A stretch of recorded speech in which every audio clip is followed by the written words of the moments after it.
called going viral. What happens when we take the good news of Jesus Christ and spread it from person to person on contact until it goes around the world, lifting up spirits of people and drawing them closer to Jesus Christ. Today, I want to show you what that looks like from the Gospel of John, the 21st chapter, beginning in the first verse. Look at this passage along with me. Later, Jesus appeared again to the disciples beside the Sea of Galilee. This is how it happened. Several of the disciples were there. Simon Peter, Thomas named the twin, Nathanael from Cana in Galilee, the sons of Zebedee, and 2 other disciples. Simon Peter said, "I'm going fishing." "We'll come too," they all said. So they went out in the boat, but they caught nothing all night. At dawn, Jesus was standing on the beach, but the disciples couldn't see who he was. He called out, "Fellas, have you caught any fish?" "No," they replied. Then he said, "Throw out your net on the right side of the boat and you'll get some." So they did, and they couldn't haul in the net because there were so many fish in it. Then the disciple Jesus loved said to Peter, "It's the Lord." When Simon Peter heard that it was the Lord, he put on his tunic, for he had stripped for work, jumped into the water and headed to shore. The others stayed with the boat and pulled the loaded net to the shore, for they were only about 100 yards from shore.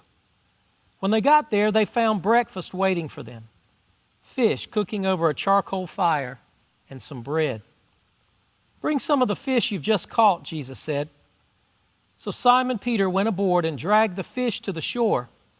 There were 153 large fish, and yet the net hadn't torn. "Now come and have some breakfast," Jesus said. None of the disciples dared to ask him, "Who are you?" They knew it was the Lord.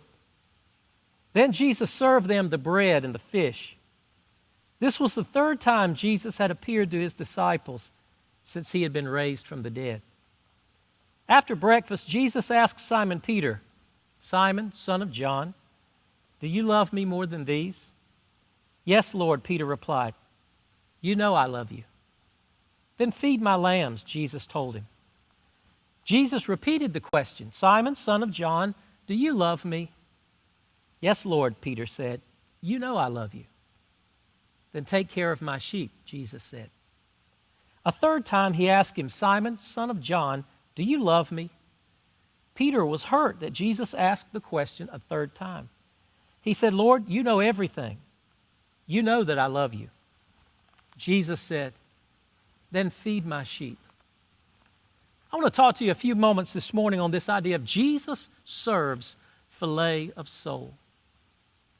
I've been thinking as we've gone through these last several weeks, what are we going to be like when we get on the other side of the COVID-19 pandemic? And I promise you, we will get to the other side. The Bible tells us that sometimes we go through the darkest valley, but we always get through. We're not going to be in this place forever. God is going to lead us through. But what are we going to be like when we get to the other side? I remember a story of an old man and his wife who went to the county fair. They didn't have much money, and so they didn't really spend money on anything. They just walked around and took in all the sights. When their evening was over, they were almost ready to go when the old man said to his wife, "You've got a little money, I've got a little money. Why don't we put our money together and go ride the merry-go-round?" His wife said, "I'm not going to do that. I'm not going to waste my money. If you want to, you spend your money, you go right ahead. I'll be standing right here when you get back." The man said, "I believe I will." So he paid his money. He got on board the merry-go-round, got himself up on a horse, waited for the ride to start.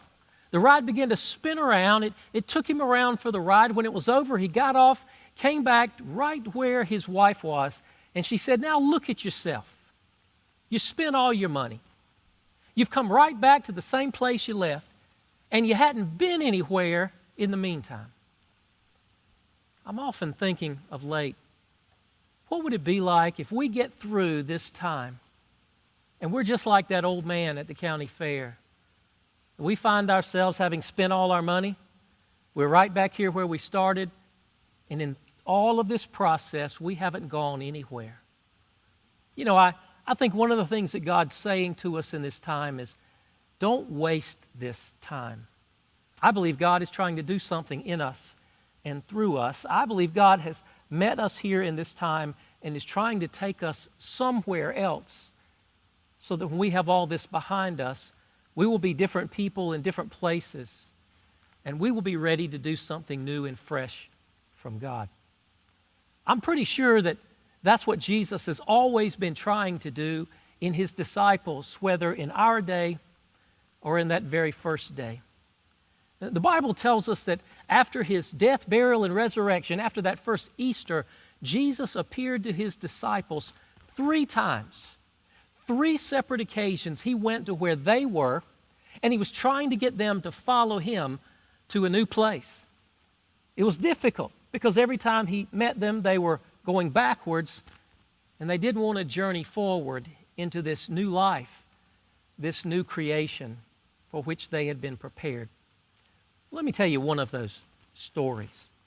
We read this just a moment ago in the Gospel of John, the 21st chapter. Here's the way it begins. Later, Jesus appeared again to the disciples beside the Sea of Galilee. This is how it happened. Several of the disciples were there: Simon Peter, Thomas, nicknamed the twin, Nathanael from Cana in Galilee, the sons of Zebedee, and 2 other disciples. Simon Peter said, "I'm going fishing." "We'll come too," they all said. So they went out in the boat, but they caught nothing all night. At dawn, Jesus was standing on the beach, but the disciples couldn't see who he was. He called out, "Fellows, have you caught any fish?" "No," they replied. Jesus is constantly looking for his disciples after that first Easter morning. He never finds them where he's told them to be. He always finds them somewhere else. At this time, he finds them by the Sea of Galilee. Simon Peter is struggling with his identity. At one time, he was a professional fisherman, and then he encountered Jesus. And Jesus said, "Follow me. From now on, you're going to fish for people." And in that instant, in that moment, Simon Peter's life was transformed. Up until that time, he had been called Simon, which means shifty, shaky, unstable. But Jesus said, "I'm going to call you Peter," which means rocky, solid. "And from now on, you'll follow me and fish for people." But Simon had an up and down experience as a disciple of Jesus. He once told Jesus, "I'll go anywhere you go. I'll do anything for you. I would even die for you." And Jesus said, "No, it's not going to go like that. As a matter of fact, before breakfast time tomorrow, you're going to deny that you even know me 3 times. And sure enough, it happened just like that. Peter gathered around a charcoal fire, and he was there while they were arresting and abusing Jesus. And someone said, I recognize you. You're one of his followers." And Peter said, "I'm not." Later, somebody said the second time, "I'm pretty sure you're one of his disciples." And he said, "I'm not." And third, he said, "You got the same accent that he does. You're one of his."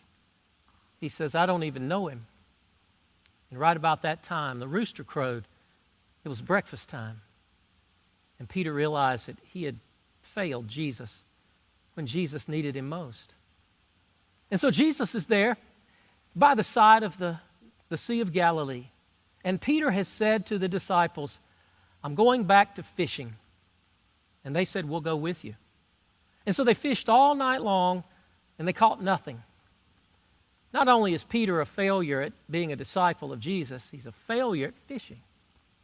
And so Jesus calls out to him. You ever noticed he liked to have fun with his disciples? He's kind of messing with them. "Hey guys, did you catch anything?" No, we didn't catch anything. Jesus said, "Well, throw the net over on the other side. I believe you'll get some there." And so they did. They caught a huge number of fish. Jesus messes with them. He said, "I'm not even a professional fisherman. I'm the son of a carpenter, but I know more about fishing than you do." It was at that time when they started bringing this big catch of fish in that John, who calls himself the disciple that Jesus loved, leaned over to Peter and said, "That's the Lord, Nobody catches fish like Jesus." Peter goes, "It's the Lord." The Bible says he jumps in the water and he swims to shore. He's so excited to see Jesus.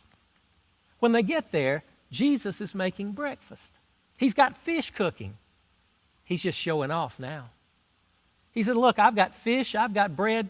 He's making fish tacos. He said, look, I'm a better fisherman than you. I've got fish.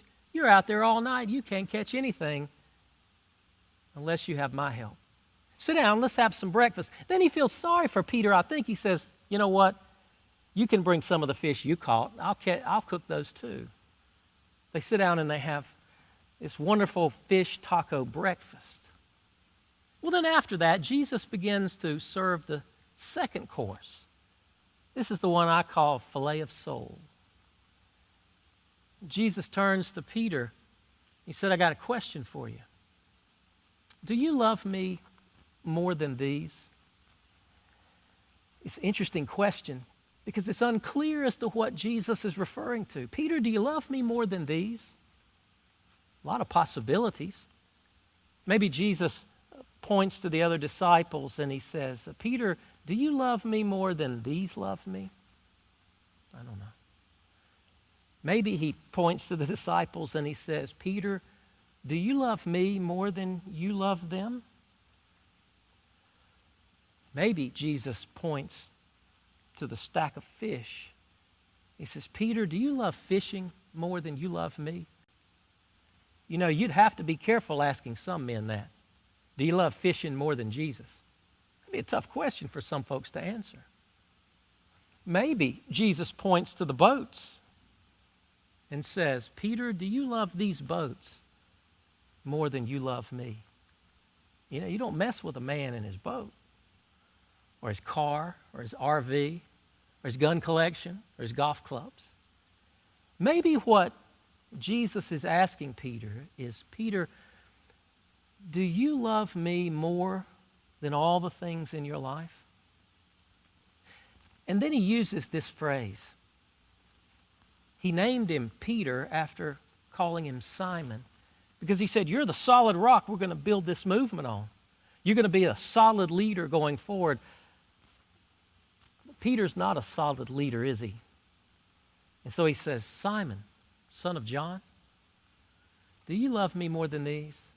He used to call him Rocky. Now he goes back to Shifty. Shifty, do you love me more than these? You know what he's doing? Jesus asked Peter this question, do you love me? 3 times. Because those days before, Peter had been asked 3 times, are you a follower of Jesus? Are you one of his disciples? Are you one of the ones that he trusts? And 3 times Peter had failed Jesus. You ever notice that Jesus often takes us right back to the point of our failure and he starts to work with us there? You know why that is? It's because Jesus comes to redeem all things, to restore us in all ways. He comes to renew us and give us a fresh start. And so he takes Peter back to the last time somebody had asked him 3 questions. Are you a disciple of Jesus? I'm not. Aren't you one of his? I don't even know him. I don't even know who you're talking about. Jesus says, Simon, son of John, let's try this again. Do you love me? 3 times. He asked him, do you love me more than these? Peter says, yes, Lord, I love you. Jesus says, then feed my lambs. He says a second time, Simon, son of John, do you love me? And Peter says, yes, Lord, I love you. Jesus says, take care of my flock. And then the third time, Simon, son of John, do you love me?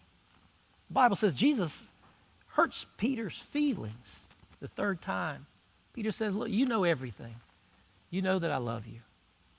And Jesus says, feed my sheep. So I want to show you just 2 simple ideas from this that I hope you'll take to heart. And here's the first one.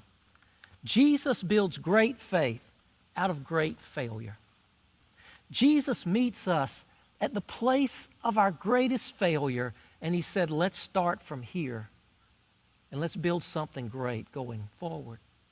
You notice how Peter is? He's always going backward to the way it used to be. He's going backward to try to cover up from his failures and from his flaws and from his shortcomings. I used to be a fisherman. I wasn't very good. But I failed Jesus, so I'm going to go back to the way it used to be. Jesus comes and he says, let's start here and let's go forward to the way it could be. Jesus has a way of meeting us at the place of our greatest failures and using that to build in us our greatest faith. Why is that? Because when Jesus redeems us, when he restores us, when he renews us, he's desiring to use those broken places to be the point of our faith going forward. Because we live in a world filled with broken people. And so Jesus starts there. Do you love me? The last time we tried this, you failed me. Let's start from here, your place of failure. And let's build faith going forward.